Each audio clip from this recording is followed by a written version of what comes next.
आणि दोषांचा भागाकार होय.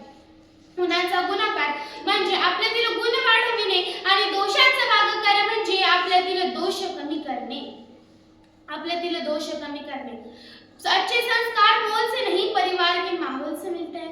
पूर्वी एकत्र कुटुंब पद्धती होत्या. यात सर्वजण एकत्र राहायचे, लहान व्यक्ती मोठ्यांचा आदर करायचे आणि हे बघूनही लहान मुले करायची. पण आताची परिस्थिती काय झाली आहे? हम दो हमारे दो और बूढ़ा बूढ़ी को वृद्धाश्रम में भेज दो.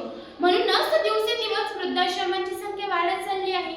मित्रांनो, आता मी तुम्हाला संस्कारावर एक छोटीशी कथा सांगू इच्छिते. एक गरीब शेतकरी आणि त्याचा मुलगा बाजाराला जात होते. रस्त्याने त्यांना जाता जाता एक सोन्याने भरलेली पिशवी सापडली. मुलगा म्हणाला, बाबा आपण श्रीमंत झालो. पण वडील शांतपणे म्हणाले, बेटा जे आपलं नसतं ते आपल्यासाठी शाप असतं बरं का. ती पिशवी त्यांनी गावात परत दिली. ती एका व्यापाऱ्याची होती. तो व्यापारी इतका खुश झाला की त्याने त्या मुलाचा सर्व शिक्षणाचा खर्च उचलला. यावरून आपल्याला एक समजतं, सोनं नाकारलं पण संस्कार जिंकले आणि आयुष्यही उजळलं. जेव्हा छत्रपती शिवाजी महाराज यांच्या समोर सुभेदारांची सून ही जेव्हा नजराणा म्हणून आली होती, तेव्हा छत्रपती शिवाजी महाराज म्हणाले, अशीच आमची आई असती सुंदर रूपवती, आम्ही सुंदर झालो असतो, बदले श्री छत्रपती, बदले श्री छत्रपती. छत्रपती शिवाजी महाराजांना परस्त्री आपल्या माता बहिणी समान होत्या आणि हे संस्कार आपल्याला राजाच्या कुटुंबातून मिळतात. मित्रांनो, मध्यंतरी एक पुष्पा 2 नावाचा पिक्चर येऊन गेला. यातील झुकेगा ने साला हा डायलॉग ऐकल्यावर आपल्याला बरं वाटलं.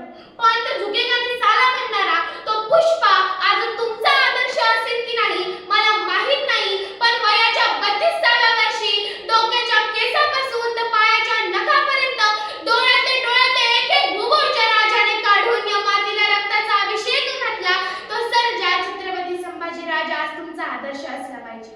मित्रांनो, जसं संस्कृतही म्हणतं, संस्कार ही मनुष्याचे भूषण. संस्कार हेच माणसाचं खरं सौंदर्य आहे. पण या युगात आपण संस्कार का विसरत चाललो आहोत? म्हणून पुन्हा एकदा आठवा, संस्कृते विनाशे राष्ट्र विनश्यति. संस्कार हरवले तर आपली ओळखही हरवली. मित्रांनो, आता मी शेवटी जाता जाता एक छोटीशी कविता म्हणू इच्छिते. माँ की लोरी से पिता की सीख तक, माँ की लोरी से पिता की सीख तक, हर सांस में बस जाते हैं, दौलत शौलत सब छूट जाती है, पर संस्कार ही नाम बनाते हैं, पर संस्कार ही नाम बनाते हैं. संस्कार जीवन का आधार स्तंभ है, संस्कार जीवन का आधार स्तंभ है. ना कहे जो सही राह दिखाता है, शब्दों से नहीं कर्मों से बोलते हैं, इंसान को इंसान से बनाते हैं, इंसान को इंसान से बनाते हैं. एवढी मोठी भूमिका संस्कारांची उत्तम नागरिक घडवण्यामागे आहे. यामुळे उत्तम संस्कार घ्या, उत्तम नागरिक बना आणि आपल्या देशाचं भविष्य उजळा.